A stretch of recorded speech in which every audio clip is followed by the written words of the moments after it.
Olá, eu sou o Dom e vamos para mais uma leitura. A gente está lendo o livro 48 Leis do Poder e agora é a Lei 29. Planeje até o fim. Julgamento. O desfecho é tudo. Planeje até o fim, considerando todas as possíveis consequências, obstáculos e reveses que possam anular o seu esforço e deixar que os outros fiquem com os louros. Planejando tudo até o fim, você não será apanhado de surpresa e saberá quando parar. Guie gentilmente a sorte e ajude a determinar o futuro pensando com antecedência.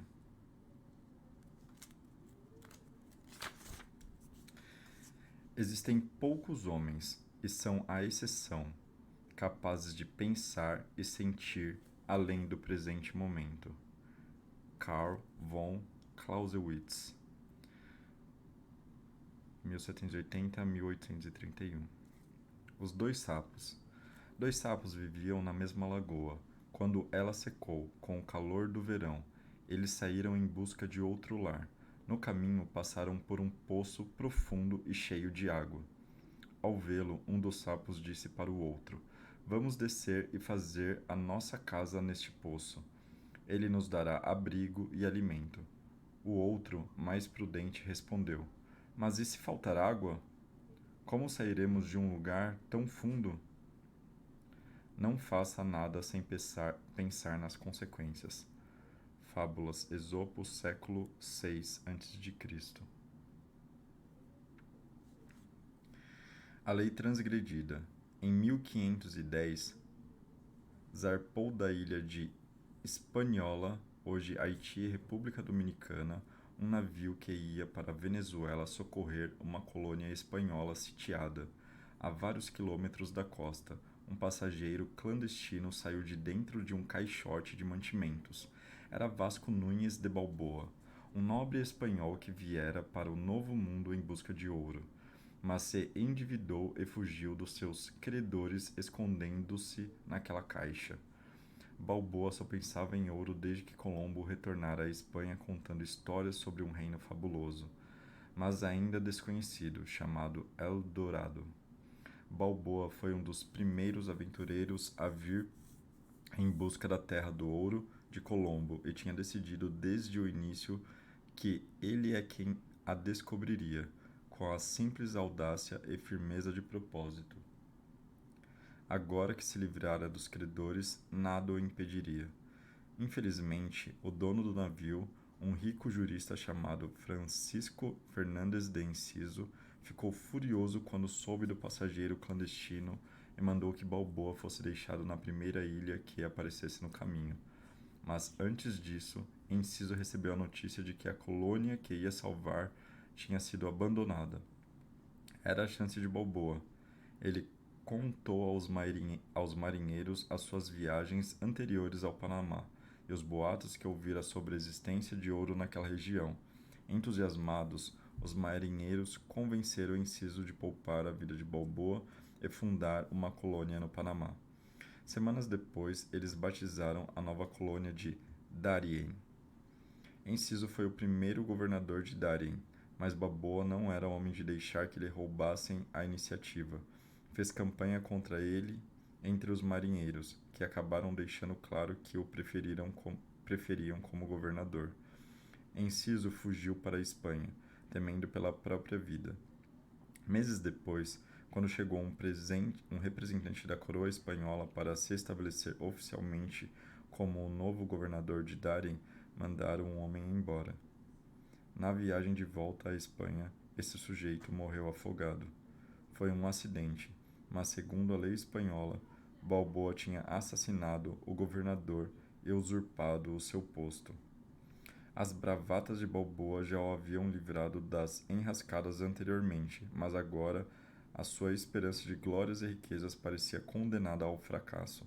Para reivindicar direito sobre El Dorado, caso o encontrasse, ele precisaria da aprovação do rei da Espanha, o que, sendo um fora da lei, ele não teria jamais.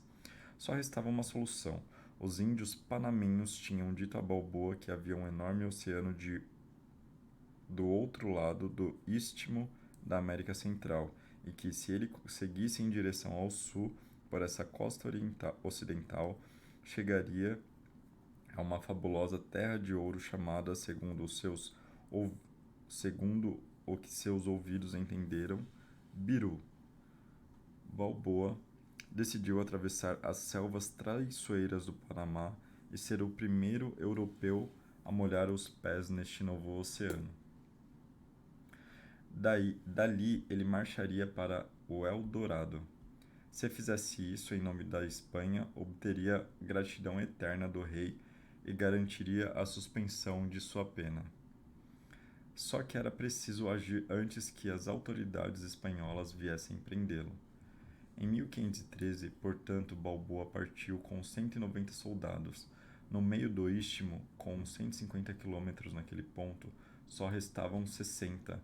Muitos não aguentaram as duras condições da jornada. Isentos, chuvas torrenciais, febre, finalmente, do alto de uma montanha, Balboa foi o primeiro europeu a ver o Oceano Pacífico. Dias depois, ele entrou na água vestido com sua armadura, carregando a bandeira de Castela e reivindicando todos os seus mares, terras e ilhas em nome do trono espanhol. Os índios da região receberam Balboa com ouro, joias e pérolas preciosas, como ele nunca vira antes. Quando ele quis saber de onde vinha tudo aquilo, os índios apontaram para o sul, para a terra dos Incas. Mas Balboa tinha ficado com apenas alguns soldados. Por enquanto, ele decidiu, voltaria para Darien, mandaria as joias e o ouro para a Espanha, como penhor de boa vontade, e pediria um grande exército para ajudá-lo a conquistar o Eldorado.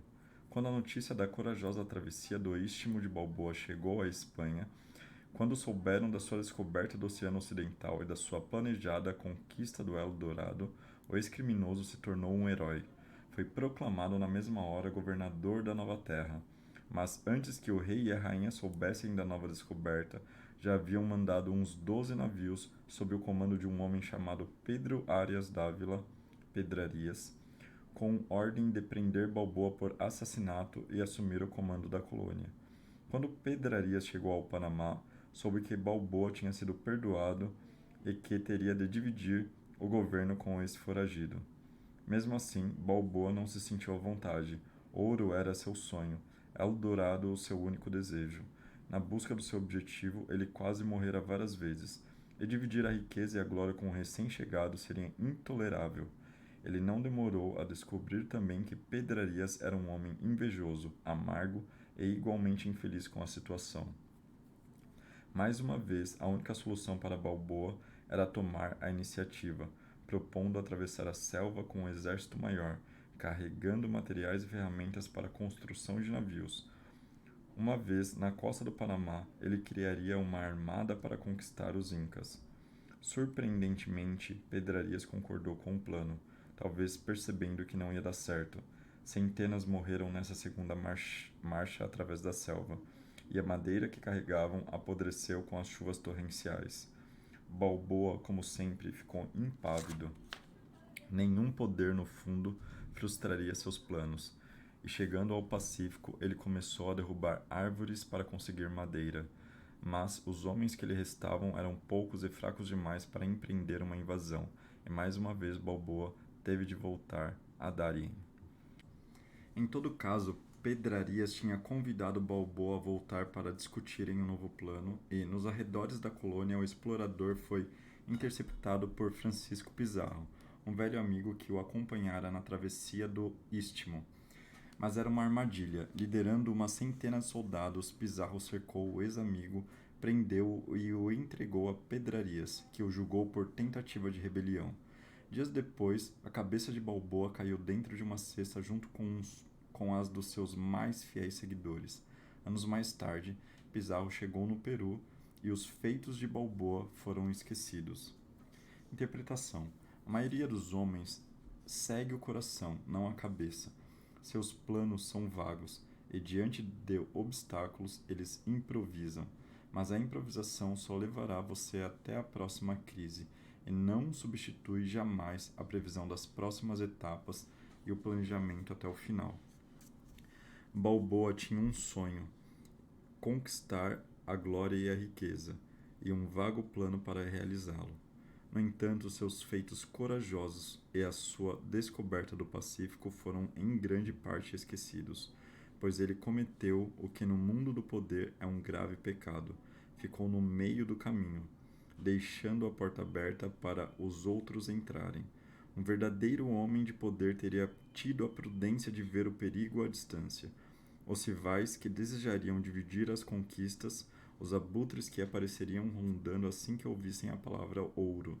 Balboa deveria ter guardado o segredo do que sabia sobre os Incas até conquistar o Peru. Só então sua riqueza e sua cabeça estariam a salvo. Assim que Pedrarias entrou em cena, um homem de poder e prudência teria tramado matá-lo ou matar o Peru. Matá-lo ou prendê-lo, e se apoderar do exército que ele tinha trazido para conquistar o Peru. Mas Balboa era prisioneiro do momento, sempre reagindo emocionalmente, jamais pensando com antecedência. De que adianta ter o maior sonho do mundo se os outros colhem os benefícios e a glória? Não perca a cabeça com sonhos vagos e irrestritos. Planeje até o fim. O rei Sultão, o Sufi e o cirurgião. Em épocas remotas, um rei da Tartária passeava acompanhado de alguns nobres, quando um abdal, um sufi errante, na beira da estrada gritou: "Um bom conselho em troca de 100 dinares." O rei parou e disse: "Abdal, que conselho é esse por 100 dinares?" "Senhor," respondeu o abdal, "mande que me entreguem a quantia, e eu lhe darei imediatamente." O rei atendeu, esperando ouvir algo extraordinário. O derviche lhe disse: "Este é o meu conselho. Não comece a fazer nada antes de pensar em como isso vai terminar." Os nobres e todos os presentes acharam graça, dizendo que o abdal tinha feito bem em pedir o seu pagamento adiantado. Mas o rei falou: "Não há motivo para rir do bom conselho do abdal. Ninguém ignora o fato de que devemos pensar muito antes de fazer alguma coisa, mas diariamente não nos lembramos disso, e as consequências são perniciosas. Gostei muito do seu conselho. Gostei muito do conselho deste derviche." O rei, decidido a não se esquecer jamais do conselho, mandou gravá-lo em letras douradas nas paredes e também na sua salva de prata. Não muito tempo depois, um conspirador subornou o cirurgião da corte, prometendo-lhe o posto de primeiro-ministro se usasse um bisturi envenenado quando fosse aplicar uma sangria no rei. Quando chegou a hora de realizar o procedimento, trouxeram uma salva de prata para colher o sangue. De repente, o cirurgião leu a frase gravada: "Não comece a fazer nada antes de pensar em como isso vai terminar." Foi aí que ele entendeu que, se o conspirador tornasse rei, poderia mandar matar o cirurgião na mesma hora e não precisaria cumprir a sua parte da barganha. O rei, vendo o cirurgião tremer, quis saber o que estava acontecendo. E o médico confessou a verdade na hora. O conspirador foi preso, e o rei, mandando chamar a todos os que o tinham escutado, o conselho de Abdal disse: "Ainda riem do derviche?" Caravan of Dreams, Idris Isha, 1968. A lei observada. Em 1863, o premier da Prússia, Otto von Bismarck, fez uma avaliação do tabuleiro de xadrez do poder europeu naquele momento. Os principais jogadores eram a Inglaterra, a França e a Áustria. A Prússia, ela mesma, era um dos vários estados da vagamente aliada Federação Alemã. A Áustria, membro dominante da federação, garantiu que os outros estados alemães permanecessem fracos, divididos e submissos. Bismarck acreditava que a Prússia estava destinada a algo muito maior do que servir à Áustria. Este foi o jogo de Bismarck. Seu primeiro movimento foi iniciar uma guerra com a humilde Dinamarca, a fim de recuperar as antigas terras prussianas de Schleswig-Holstein. Ele sabia que este rufar da independência prussiana deixaria a França e a Inglaterra preocupadas. Portanto, alistou a Áustria na guerra, alegando que estava recuperando Schleswig-Holstein em seu benefício. Em poucos meses, depois de decidida a guerra, Bismarck exigiu que as terras recém-conquistadas fizessem parte da Prússia. Os austríacos, é claro, ficaram furiosos, mas concordaram. Primeiro aceitaram em dar Schleswig aos prussianos e no ano seguinte lhes venderam Holstein. O mundo começou a ver que a Áustria estava enfraquecendo e que a Prússia estava em ascensão. O próximo movimento de Bismarck foi o mais corajoso. Em 1866, ele convenceu o rei Guilherme da Prússia a se retirar da Federação Alemã e, ao fazer isso, entrar em guerra com a própria Áustria. A esposa do rei Guilherme, o príncipe herdeiro e os príncipes dos outros reinos alemães se opuseram veementemente a essa guerra, mas Bismarck, impávido, conseguiu forçar o conflito, e o exército superior da Prússia derrotou os austríacos na brutalmente rápida Guerra das Sete Semanas. O rei e os generais prussianos então quiseram marchar sobre Viena, tomando a Áustria o máximo de terras possível, mas Bismarck os impediu. Agora ele se apresentava como defensor da paz. O resultado foi que ele conseguiu fechar um tratado com a Áustria que garantia à Prússia e aos outros estados alemães a total autonomia. Bismarck pôde então colocar a Prússia como o poder dominante na Alemanha e chefe da recém-formada Confederação Alemã do Norte. Os franceses e os ingleses começaram a comparar Bismarck a Átila, rei dos hunos, e a temer que ele tivesse planos para toda a Europa. Uma vez no caminho da conquista, não se sabia onde ele iria parar. E, na verdade, 3 anos depois, Bismarck provocou uma guerra com a França. Primeiro, ele pareceu permitir que a França fosse anexada à Bélgica. Depois, no último momento, mudou de ideia. Brincando de gato e rato, ele deixou furioso o imperador da França, Napoleão III, e incitou o seu próprio rei contra os franceses. Sem causar surpresa a ninguém, a guerra estourou em 1870. A recém-formada Federação Alemã entusiasticamente se juntou à guerra contra a França. E mais uma vez, a máquina militar prussiana e seus aliados destruíram o exército inimigo em questão de meses. Embora Bismarck fosse contrário a que se tomasse qualquer terra dos franceses, os generais o convenceram de que a Alsácia-Lorena deveria fazer parte da federação. Agora toda a Europa temia o próximo movimento do momento, do monstro prussiano, liderado por Bismarck, o chanceler de ferro. E de fato, um ano depois, Bismarck fundou o Império Germânico, com o rei da Prússia como o novo imperador coroado e Bismarck como príncipe. Mas aí aconteceu algo estranho. Bismarck não fomentava mais as guerras, e enquanto os outros poderes europeus se apossavam de terras para colônias em outros continentes, ele limitava severamente as aquisições coloniais da Alemanha. Não queria mais terras para a Alemanha, queria mais segurança. Pelo resto da sua vida, ele lutou para manter a paz na Europa e impedir que houvesse mais guerras. Todos acharam que ele havia mudado, amolecido com o passar dos anos.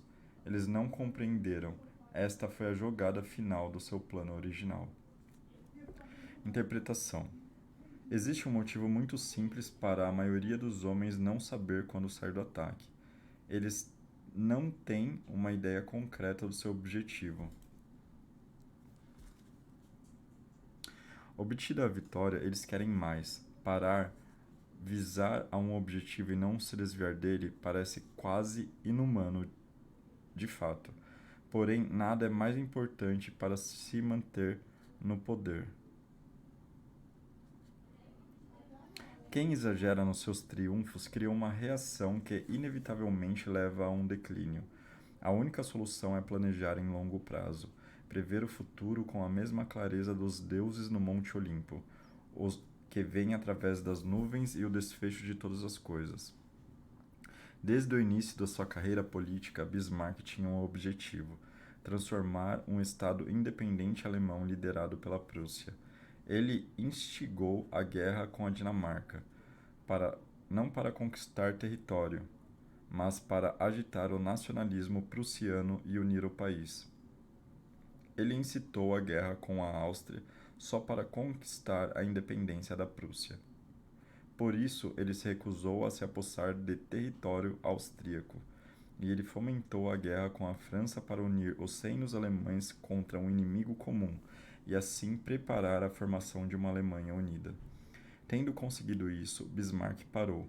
Ele jamais permitiu que o triunfo lhe subisse a cabeça. Não se deixou tentar pelo canto da sereia.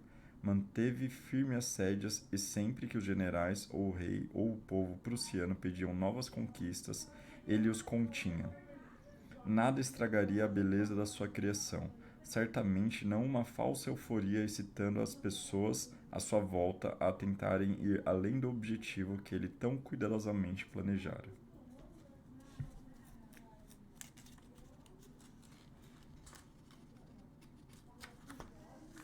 Quem procura videntes para saber o futuro está se privando, inconscientemente, de uma sugestão interior 1000 vezes mais precisa do que qualquer coisa que eles possam dizer. Walter Benjamin, 1892 a 1940. A experiência mostra que, prevendo com bastante antecedência os passos a serem dados, é possível agir rapidamente na hora de executá-los. Cardeal Richelieu, 1585 a 1642. As chaves do poder. Segundo a cosmologia dos antigos gregos, os deuses teriam uma visão total do futuro. Eles viam tudo o que aconteceria, nos mínimos e intrincados detalhes. Os homens, por sua vez, eram vítimas do destino, prisioneiros do momento e das suas emoções, incapazes de ver além do perigo imediato. Heróis, como Ulisses, capazes de enxergar além do presente e planejar vários passos com antecedência, parecia desafiar o destino, aproximar-se dos deuses na sua capacidade de determinar o futuro. A comparação continua válida.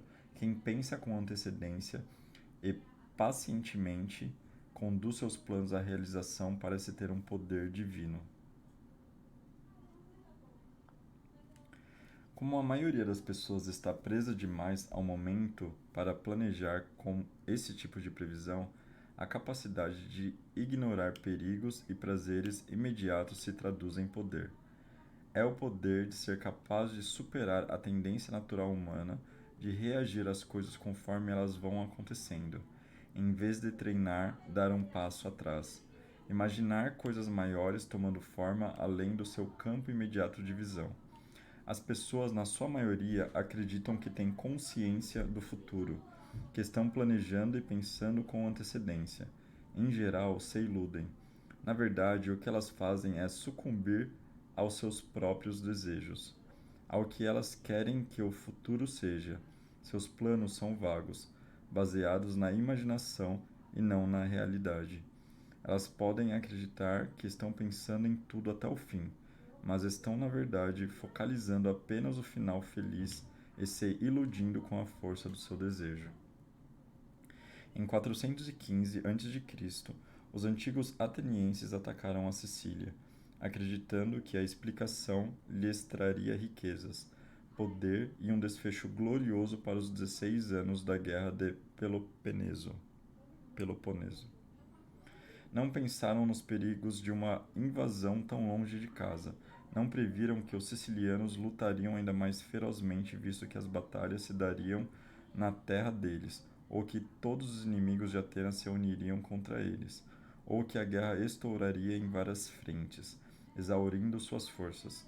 A expedição siciliana foi um desastre total, levando à destruição uma das maiores civilizações de todos os tempos. Os atenienses foram conduzidos à ruína por seus corações, não por suas mentes. Eles viram apenas as chances de glória, não os perigos que assomavam à distância. O Cardeal de Retz, o francês do século XVII, que se orgulhava da sua percepção das intrigas humanas e de como, em geral, elas fracassavam, analisou este fenômeno. No decorrer de uma rebelião que ele encabeçou contra a monarquia francesa em 1651, o jovem rei Luís XIV e sua corte tinham deixado Paris de repente e se estabelecido num palácio fora da capital. A presença do rei tão perto do núcleo revolucionário tinha sido um peso tremendo para os rebeldes, e eles respiravam aliviados.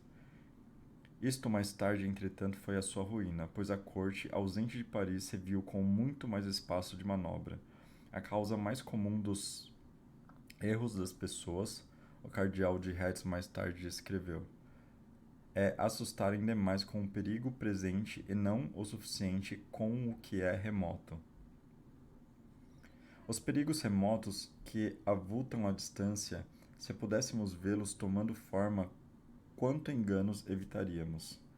Quantos planos abortaríamos instantaneamente se percebêssemos que, evitando um perigo, só fazemos cair em outro maior? Há tanto poder, não no que você faz, mas no que você não faz. Naquelas ações tolas e precipitadas de que você se abstém, antes que elas o metam em maiores confusões. Planeje todos os detalhes antes de agir. Não permita que a indefinição de seus planos lhe cause problemas. Haverá consequências não previstas? Surgirão novos inimigos? Alguém vai tirar proveito do meu esforço? Finais infelizes são muito mais comuns do que os felizes. Não se deixe iludir pelo final feliz que você está imaginando. As eleições de 1848 na França se resumiram a uma luta entre Louis Adolphe Thiers, o homem da ordem, e o general Louis Eugène Cavaignac, o agitador de direita. Quando Thiers percebeu que tinha ficado inevitavelmente para trás nessa corrida, procurou desesperado uma solução. Seu olhar caiu sobre Luís Bonaparte, sobrinho-neto do grande general Napoleão, e um modesto representante no parlamento. Este Bonaparte parecia meio imbecil, mas bastava o seu nome para elegê-lo num país que ansiava por um governante forte. Ele seria uma marionete nas mãos de Thiers, e no final seria empurrado para fora de cena. A primeira parte do plano funcionou perfeitamente e Napoleão foi eleito com grande vantagem. O problema foi que Thiers não previu um fato muito simples. O imbecil, na realidade, era um homem de enormes ambições. 3 anos depois, ele dissolveu o parlamento, declarou-se imperador e governou a França por mais 18 anos, para o horror de Thiers e do seu partido. O desfecho é tudo. É ele que determina quem fica com a glória, o dinheiro e o prêmio. O seu desfecho deve ser cristalino e você não deve perdê-lo de vista. Você deve também descobrir como se livrar dos abutres que ficam rondando lá em cima, tentando sobreviver das carcaças da sua criação. Você deve prever as muitas crises possíveis que o tentarão a improvisar. Bismarck venceu estes perigos porque planejou até o fim, manteve o curso em meio a todas as crises e jamais deixou que lhe roubassem a glória. Alcançado o seu objetivo, ele se encolheu como uma tartaruga no casco. Este tipo de autocontrole é divino. Quando você prevê várias etapas com antecedência e planeja seus movimentos até o fim, não será mais tentado pela emoção ou pelo desejo de improvisar. Sua lucidez o livrará da ansiedade e da indefinição, que é a razão básica de tantos deixarem de concluir com sucesso as suas ações. Você enxerga o desfecho e não tolera desvios. Imagem: os deuses no Olimpo, olhando as ações dos humanos lá em cima das nuvens, eles anteveem o desfecho de todos os grandes sonhos que levam à ruína e à tragédia. E riem da nossa incapacidade de ver além do momento presente e de como nos iludimos. Autoridade. Não entrar é tão mais fácil do que ter de sair. Devemos agir ao contrário do junco que, ao primeiro despontar, lança uma haste longa e reta, mas depois, como que exausto, faz vários nós densos, indicando que não possui mais vigor e o impulso original. É melhor começar gentil e tranquilamente, poupando o fôlego para o embate e golpes vitoriosos para concluir o nosso trabalho. No início, nós é que orientamos os negócios e mantemos em nosso poder, mas frequentemente, uma vez colocados em ação, são eles que nos guiam e nos arrastam.